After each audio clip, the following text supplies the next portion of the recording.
The Last Guardian tells the emotional story of a young boy's adventure with a giant feathered creature through a mysterious land.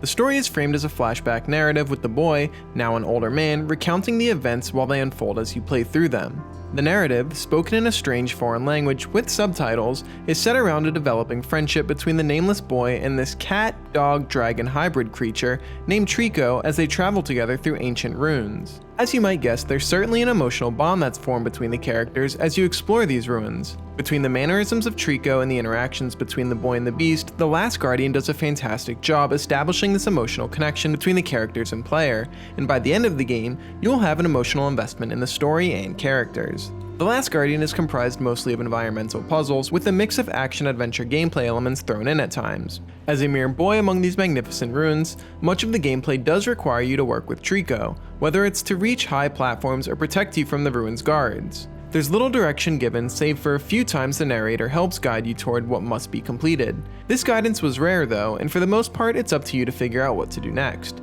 There is a more subtle system in place, it just requires you to really pay attention to the mannerisms of Trico, both visual and audible. Most puzzles require you and Trico to work together in some form, whether it's climbing him to reach high places, riding his back as he jumps great distances, or harnessing the power of its magical tail. The two will need to work together quite often to navigate the ruins. Of course, this is a wild animal we're talking about, so you will need to do some coercing to get it to listen to you. This could involve searching the ruins for barrels of food or something as simple as gently petting Trico to help calm his nerves. This not only serves as a puzzle mechanic, but it further reinforces the emotional connection between the two. Additionally, there are obstacles within the environment itself that must be dealt with in order to progress with Trico. As you progress through the story, the connection between the boy and Trico will grow stronger. You'll always need to scour for food as treats, like you would with any pet, but you'll eventually be able to call out commands for Trico that help you further progress through the ruins. Unfortunately, Trico doesn't always respond to your commands in a timely fashion.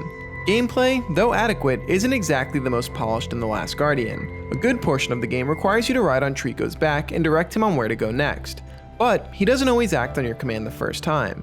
This at times can lead to some frustration as you begin to question whether the direction you're giving is actually correct in terms of solving the puzzle, or if he's just being a stubborn animal, or bugged.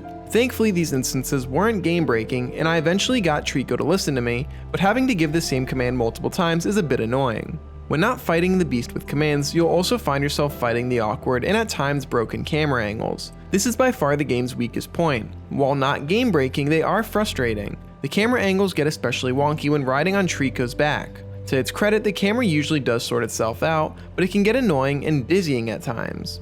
The mysterious land in which you are placed is absolutely gorgeous. The bright, vibrant colors of the vast outside environment are wonderfully contrasted by the dark and dingy, dungeon-like corridors of the prison-like ruins. The environment has a grand sense of scale as you traverse further into the ruins. You'll feel tiny in this magnificent environment, creating a sense of panic and anxiety, and sometimes vertigo, as you hang from the cliffs and edges of these magnificent, crumbling structures. The Last Guardian is a perfectly adequate game. Technically speaking, it's far from a perfect game.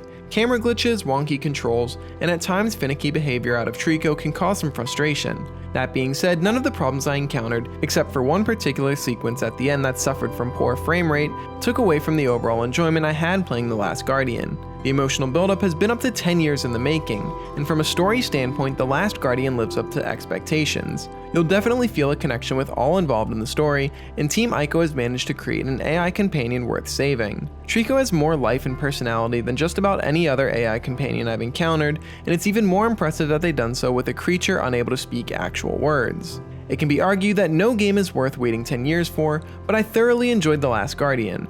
It's not perfect by any means, but it's an enjoyable, impactful story worthy of experiencing.